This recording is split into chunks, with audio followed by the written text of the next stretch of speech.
France descending into deeper political gridlock. The country's fifth prime minister in 2 years, quitting less than a month into his tenure. He is citing irreconcilable differences. There are a lot of red lines in the mouths of many, at least some, not everybody. There are rarely green lines. However, the very principle of building a compromise between political parties is to be able to combine green lines and take into account a certain number of red lines. But we cannot be at both extremes.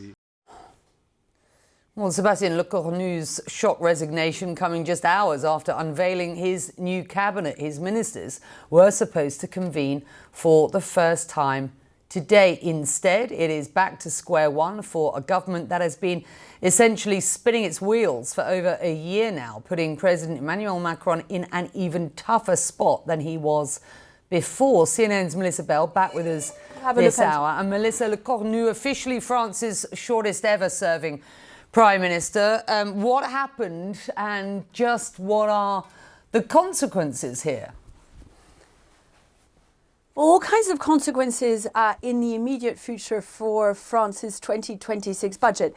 The timetable by which this budget needed to be presented to Parliament, which was by mid-October, just a week away now, means that however quickly and if the French president decides to nominate a new prime minister, he simply won't have time to organise around himself a government, present and draw up a new budget in time. So that's looking extremely unlikely at this stage. It doesn't look like they will get before Parliament in time the proposals for a 2026 budget. Remember, in the context where, Becky, it was extremely urgent that budget reform was pushed through, that budget cuts were made because of this growing debt crisis that France faces. So that's one first very important consequence to come out of this.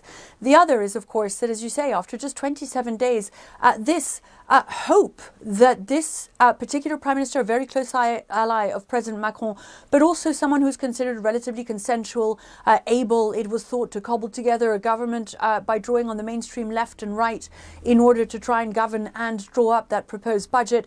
The fact that he's failed does lead to questions about what can happen next. He's the fourth politician drawn from the political centre here in France to try and fail to do that, which suggests that at this stage, although technically he could, constitutionally he could, it's very unlikely that politically Emmanuel Macron might choose once again to try this tried and failed attempt to lead from the centre with a centrist PM rather. The only other choices available to him would be to choose, say, a prime minister drawn from the far right with all the difficulties that would have in getting consensus on the left, or a prime minister drawn from the left with all the difficulties you'd have in drawing consensus from the right, and especially given that this latest scalp to be claimed by France's instability went this time not because he lost the vote of confidence, but the very cabinet ministers he'd appointed 12 hours ago, many of them extremely disgruntled on the traditional right by the fact that not enough of them got seats. So there's now this rupture between President Macron's centre and the traditional right, and that makes it very difficult to see how naming a new prime minister would help. The other solution, Becky, would be yet another dissolution, a second one in as many years, with the danger that at this stage, the polls suggest that Marine Le Pen's far-right party would do even better this time than it did in 2024, with, of course, repercussions then for President Macron's majority and also his ability to lead. What he said is that he will stay on now until the presidential election of 2027, whatever else happens, Becky. France, of course, suffering a ratings downgrade some weeks ago, earlier this year. The market's under pressure on the back of the Prime Minister's departure, and we're just going to show the CAC 40, the stock market, and how it closed down just less than 1.5% today. We're not seeing a rout. One expert suggesting the worst case scenario for France's financial markets would be a Macron resignation. Assuming that he does survive, what are the ramifications for the French president and for France at this stage? Well, On the question of a particular resignation of the French president, it's extremely unlikely. The far left have been calling for some time for his impeachment, which works slightly differently to the way it works in the United States. Very difficult procedure for them to put through Parliament. Essentially, it has to be his decision because that procedure is so difficult to go. And again, this is not speaking in the wake of this particular resignation, but the last one, François Bayrou. He said, look, I'm staying whatever is happening.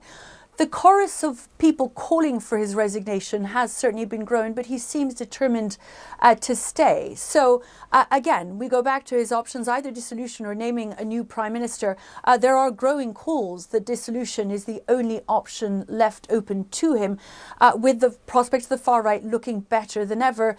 And the danger, of course, at this stage is, as you mentioned, alluded to in your question just then, Becky, that as this political gridlock continues, which it is likely to as long as he's president, there's simply no way around that. It's very difficult to see an alternative to a sort of lame duck presidency with a lot of political instability until the presidential election of 2027, should he decide to stay as he's pledged to so far.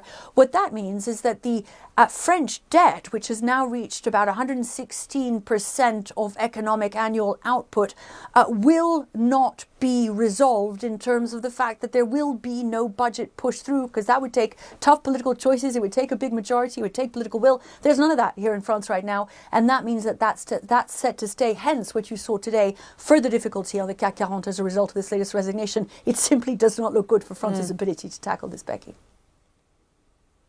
Yeah, absolutely. It's good to have you, Melissa. Thank you. Melissa Bell is in Paris.